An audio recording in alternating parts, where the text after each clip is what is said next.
In September, South Africans welcome the world as we host the 17th CITES Conference of Parties, the world's biggest wildlife trade conference. As one of the first countries to join CITES, South Africa has always taken an active role in wildlife protection, with the Department of Environmental Affairs spearheading this work in partnership with agencies and stakeholders across the country. South Africa is one of the most mega-diverse countries in the world, and we are committed to empowering communities through conservation and sustainable use of our natural resources. This year, as South Africa welcomes the world on the global environmental stage, we take this opportunity to share the stories of South African communities and the many ways conservation is helping to improve livelihoods across our land.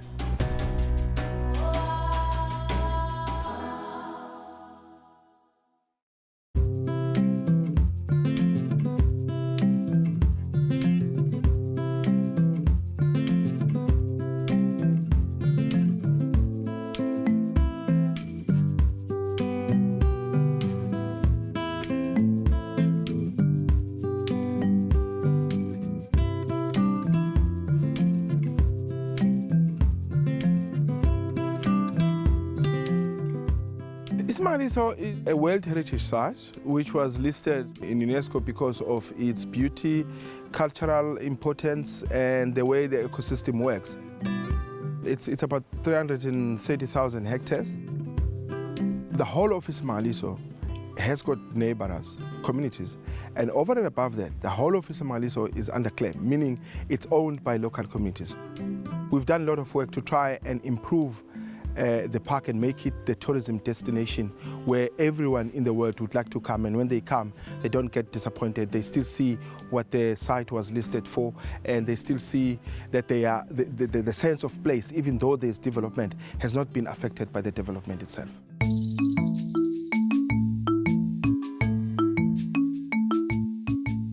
What has been affected is the habitat of the endangered sea turtles that are only found on this stretch of coast. We've got two species that come to the iSimangaliso shores, and specifically the Sodwana Bay beaches, the leatherback turtle, Dermachilis coriacea, and the loggerhead turtle, Caretta caretta. We sometimes see green turtles nesting on our beaches as well, but they are very, very rare. The turtle season starts in November and it runs right up to the end of April of each year. Both the species are endangered or critically endangered.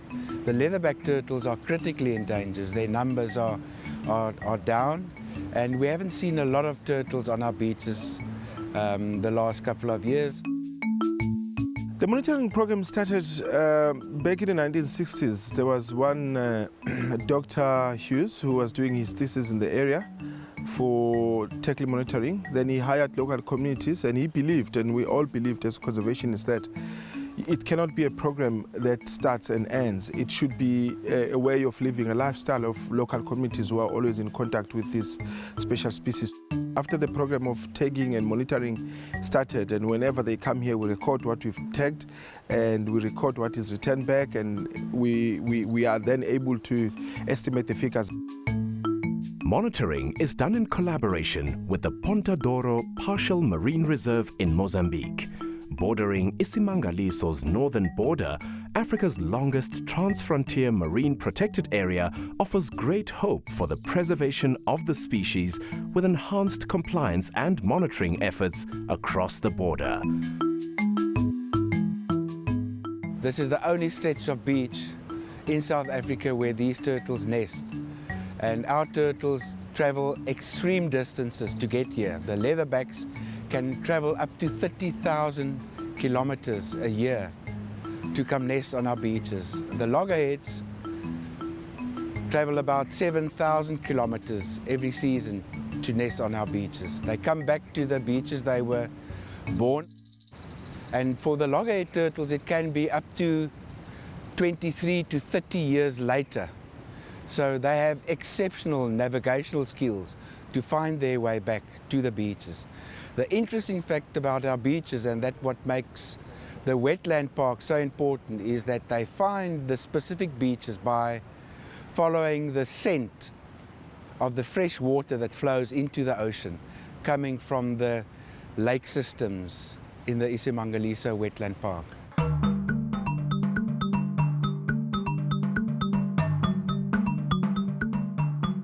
iSimangaliso has got communities that are living below the poverty line that was declared by our government.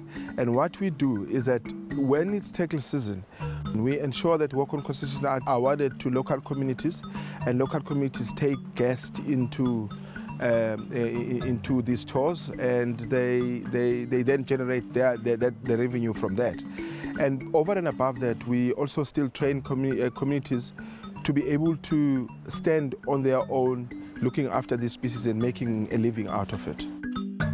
Turtle trips are restricted to licensed operators who ensure that there is minimum interference with laying turtles. One such operator taking guests to view the turtles is Ufudu Tours. Unyaka wodwa ugcwele kodwa siqale ulowa unyaka ophelile phakathi nendawo singaka phakathi nendawo siqala isizini iqala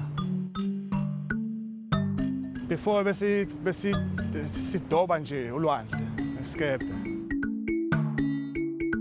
Ngisiza kakhulu le business le ngoba ngiyakwazi vele ukuthatha abantwana bami ngamasenti engiwatholayo. Ezinye ingane zami zikuse-university manje ngisizile kakhulu ngoba nonkosikazi wami siyabambisana lapha nalaphaya.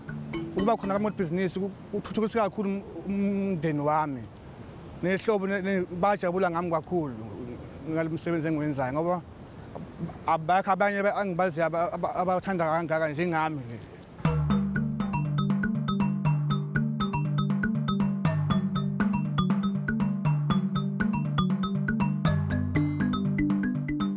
The conservation is also a very important factor. It's not only about conservation but preservation of our beaches to make sure that our turtles have the cleanest, optimum beaches to come and nest each and every year.